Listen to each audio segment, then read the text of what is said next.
Hi everybody, this is Gary Dean with Sentiment Timing, and this is our technical video report for Thursday, October 17th, 2019. I'm going to do this video a little bit different. I'm going to go over just a little bit more detail as far as what's going on and really what we do with the newsletter and stuff like that. So as you know, we use a predictive analytics model that uses time, sentiment, and technicals.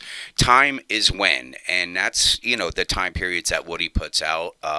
We were looking for some kind of top to take place towards the end of September, early October. Now, if you go back and read the newsletters in the past, it was never going to be the turn of a bear market or anything like that. We were looking for October to be weak, and then after that, we should have a decent rally. And what I've been showing with the NIAD and the lack of divergences, it's leading me to believe that we haven't even seen the all-time top yet. I do believe that we will make that once the bullish time period comes into play. Sentiment gives us the heads up as far as, if we're in a bearish time period and we get a very low sentiment reading like we saw on, I believe it was Monday, I'm not 100% sure, but we got a actually it was last Wednesday, we had a 2% bullish sentiment reading. That was giving us a clue that there was some type of short-term low in place, and then the technicals. What we were looking at was where it turned, and was that going to be an important bottom? So that is really what we go over. Now, one thing I'll be 100% clear with is it's not always going to be right. Nothing is right, and anybody that turns around and says that we're going to be right 100% of the time, you most likely want to run from them. But for the most of the time, where we do have a time period that's bearish or bullish, and let's say we're in the bearish time period right now, we saw a decent sized drop. It went all the way down to the 2850. Found support, and then we had a good bounce. But sometimes when we have the time period that's bearish or bullish, well, let's just go with the bearish case right now. What happens is we go into a consolidation period. So we may go up and down but stay in the same place. And that's kind of looks like what's going on right now. So let's take a look at what I sent out this morning. And one of the reasons why I do believe we could have made or are in the process of making some type of short-term top, and that was the my Gap Omen trade, and I'll go over all that. But that was sent at 10:08. The S&P was trading at 30, I'm around 30.08 in that range. And what it basically is when you get a gap up to new rally highs, and we have bearish divergences and we have momentum that is in extreme overbought levels. And it when I put that out, that ended up being the top. Now, sometimes what happens is it may be just a short-term top, and really the way the trade setup is that we come down and close the gap where it was made. So you can see we basically did that already today.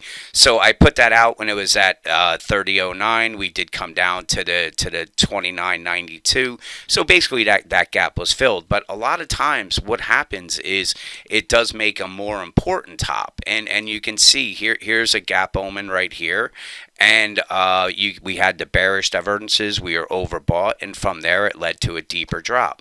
Here's another Gap Omen. You can see bearish divergences. We are overbought, and from there it led to a deeper drop. But it doesn't always do that all the time. But we're in the resistance period, resistance zone. We have bearish divergences and extended bearish divergences, and we're in the time period that is that's looking that's kind of bearish for the markets. So I believe that we could see that this is going to be the tester. We could see some backing and filling and see the S&P down at this 2960 level. I think this is really the first important level that the bears need to push through, and if they do, then they're going to go to the bull bear line, which is back at that 2940 level. And you can see once we broke above the bull, well, let's do this. Once we broke below it, you saw momentum pick up, and this is where we made that the important low right here where we had the 2% sentiment reading. And from there, we had obviously they gapped up because that's the way they move the markets. But we made it a little bit above the bull bear line and came back down. And then once they gapped above it, that's where the bulls took control again. So this is really what the bears have to get through to get control. And if they do, they're going to find support at the 28.92 and then the 28.60. If the bears can push it through that, that's where I believe that we could see a move down to the 27.20. But we have to see the time period on it as far as, are we turning into the bullish time period?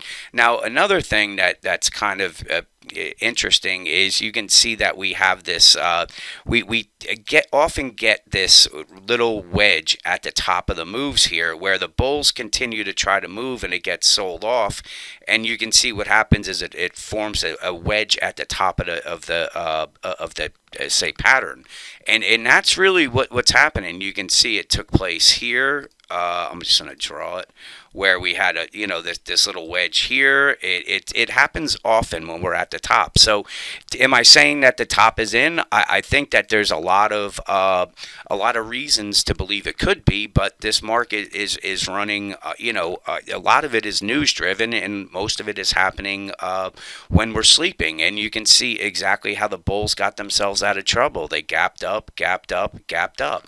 But what happens is it leaves all these gaps, and that's not really a good way to build a foundation for a sustained rally. So right now, if the bulls, if they can push it through this 30.09, then they're going to come up to this the 30.20, and then we have the all-time highs at the 30.29. Bears, obviously their first zone is going to be right around this 30.80, but I think the more important level is going to be the 30.60, and then the really important is going to be the 29.40. I'm sorry, the 29.60, and then the 29.40.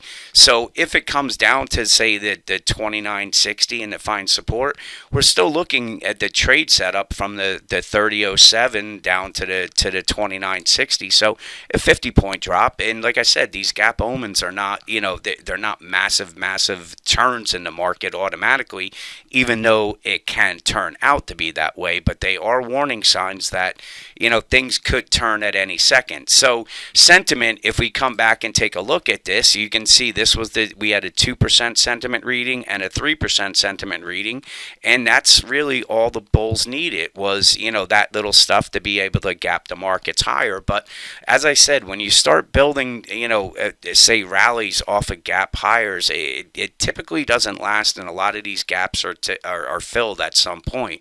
And I kind of believe it will that the same thing will happen on this, as these gaps will get filled. So if we take a quick look at the daily chart, this is just a bigger picture.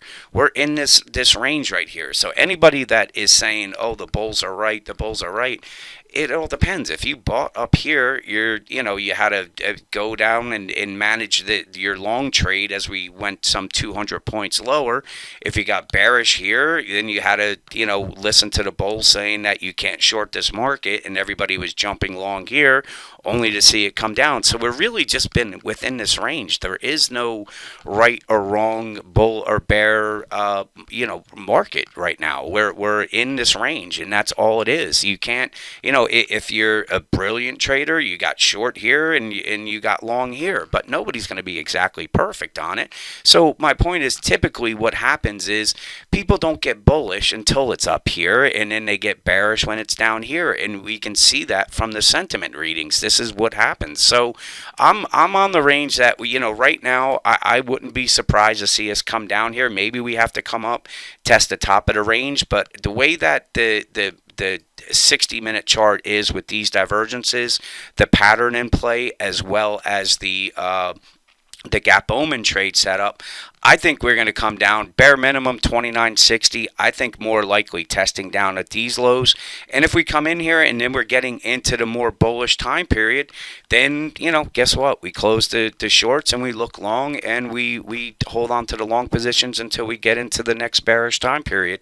And that's really the way that you have to really trade this market, is you have to step in and out, holding one side, either long or short. It hasn't worked. It really, you can go back to in April, and that's we're not too much higher than where we were there, and we've really just been and chopping around in this range. So you have to really trade it, and right now we're in a time period that it's not bull friendly, but obviously we're getting a lot of these overnight moves, and they're moving the markets higher, but it's like I said, I wouldn't call this extremely bullish because we really been just in this range right now. So just to sum things up again, bulls, they need to get it above this high to get to the 30-20. Bears need to get it through, say, this support here, the 29.80 level, but more importantly is going to be this 29.60, and then if they can get through the bull bear line, that's when we start looking at these support levels. So with that, enjoy your night, and I'll talk to you guys in the morning.